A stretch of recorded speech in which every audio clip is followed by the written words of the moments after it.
Hi friends, ಇವತ್ತು ನೀರು ಬಂದಿದ್ದು. ನೀರು ತೊಗೊಂಬಂದು ಅದಾದಮೇಲೆ ಊಟಕ್ಕೆ ಕೂತ್ವಿ. ಊಟ ಮಾಡೋಬರಿ. ಊಟ ಆದಮೇಲೆ ನಾವು ಈಚೆಗೆ ರೆಡಿಯಾಗಿ ಗಣಪತಿ ಇಡ್ಬೇಕಲ್ರಿ, ಗಣಪತಿಗೆ ರೆಡಿ ಮಾಡಾಕತ್ತ ಬಂದ್ವಿ. ನಮ್ಮ ಅಣ್ಣಗಳು ಅರ್ಧ ರೆಡಿ ಮಾಡಿದ್ರೆ ಇದಾಗ ಎಪ್ನಾಗ ಬಾಳಿಗೊಣಿ ಕರ್ಕೊಂಬರಕ್ಕೆ ಹೋಗೋದು ಒಂದು ರೀಲ್ಸ್ ಮಾಡಿ ನೋಡಿ. ಈ ಸೋಮನ್ ರಕ್ತ ನೋಡೋ ಭಾಗ್ಯ ನಾನು ಕಣ್ಣೆದ್ರಿಗೆ ಇದ್ರೆ ಶೂಟ್ ಮಾಡಿ ಸಾಯಿಸ್ಬಿಡ್ತೀನಿ. ಇರಿಟೇಷನ್ ಕಣ್ರಿ, ಕಳ್ಸಿ ಆಚೆ.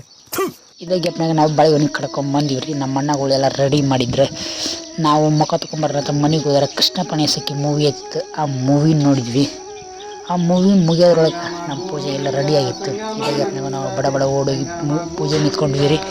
ಪೂಜೆ ನಿಂತ್ಕೊಂಡಿದ್ದಾದ್ಮೇಲೆ ಗಣಪತಿ ಒಂದು ಚುರ್ಚುರ್ ಕಡ್ಡಿ ಬೆಳಗ್ಗೆ ಹುಡುಗರು ಡೈರೆಕ್ಟ್ ಇದ್ದಾಗ ನಾವು ರೀಲ್ಸ್ ಮಾಡಿದ್ವಿ ರೀ. ರೀಲ್ಸ್ ಮಾಡೋದ್ರೊಳಗೆ ಗಣಪತಿ ಬಂತು ರೀ. ನಾವು ಗಣಪತಿಗೆ ಕುಣಿಬೇಕಂದ್ರೆ ನಮ್ಮ ಹುಡುಗರು ನಮ್ಮನ್ನು DJ ಹಚ್ಚಾಕೊಂಡ್ರು ಸರ್ ನೋಡ್ರಿ. ಡಿ ಜೆ ಸಾಂಗ್ ಹಚ್ಚಿನ ಕೇಳ್ರಿ. ಅದಾದಮೇಲೆ DJದೆಲ್ಲ ಕುಣಿಯೋದು ಮುಗೀತು. ಗಣಪತಿ ತಂದು ಪ್ರತಿಷ್ಠಾಪನೆ ಮಾಡಿ ಸ್ವಾಮಿಯಾರು ಕರ್ಕೊಂಬಂದು ಪೂಜೆ ಮಾಡಿಸಿದ್ವಿ ರೀ. ಪೂಜೆ ಮಾಡಿಸಿದ್ದಾದ್ಮೇಲೆ ಪ್ರಸಾದ ಕೊಟ್ಟಿವಿ ರೀ. ಪ್ರಸಾದ ಕೊಟ್ಟಿದ್ದಾದಮೇಲೆ ನಾವು ಹೋಗಿ ಮಲ್ಕೊಂಡಿದ್ದೆ ರೀ. ನನಗೆ 3 ಗಂಟೆಗೆ ಒಂದು ಕಾಲ್ ಬಂತು ರೀ.